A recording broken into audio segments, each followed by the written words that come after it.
দেখো দুপুরবেলা বাবার ভাত বেড়ে ফেলেছে, দেখো গরম গরম ধোয়া ধোয়া ভাত আর হচ্ছে পেঁপে সিদ্ধ, একটু লাল শাক দেখতে পাচ্ছ, বাদাম দিয়ে ভেজেছি, বাবাকে বাদাম দিয়ে বেছে দিয়েছি, মুগ ডাল, একটু ফুলকপি আলু পোস্ত।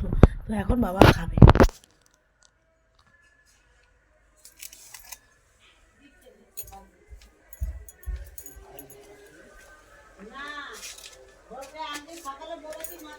ওদি এই নাও।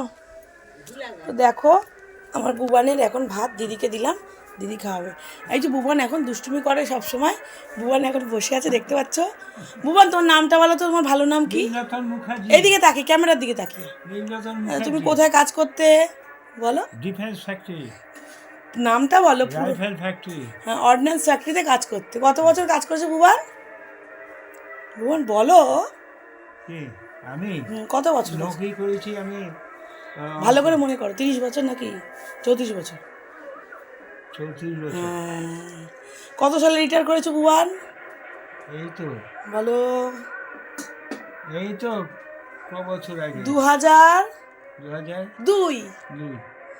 13ই আগস্ট, 13ই আগস্ট। তাই তো? হ্যাঁ। তো তুমি এখন কি করছো? পা দুলিয়ে বসে আছো। তো তোমার শরীরটা কেমন আছে? তোমার ভাই দেখবে, দেবদাস কাকু, তোমার যে ভাই আছে খোঁজ খবর নেয়। তোমার বেলা বেলা পিসি যে মানে আমাদের পিসিমণি হন, তোমার বোন হয়, সে খোঁজ খবর। মুখটা বন্ধ করো বুবান। তোমার ভাইজিরা সবাই দেখে তোমার ভিডিও। তো তুমি বলো তোমার শরীরটা কেমন আছে? ভালো আছে তো? এখন আগের চেয়ে ভালো আছো তো? সুস্থ বোধ করছো তো? এখন খেয়ে উঠে কি খাবে? গরম জল খাবে তো? উষ্ণ গরম জল? আচ্ছা ঠিক আছে, টাটা করে দাও সব বন্ধুদের। এইদিকে তাকিয়ে টাটা করো। ঠিক আছে, ভালো থাকো, সুস্থ থাকো, তাড়াতাড়ি করে খেয়ে নাও। তো চলো বন্ধুরা, দেখি দিদি এখন আমার বাবার ভাত মাখছে, দিদি এখন বাবাকে খাওয়াবে।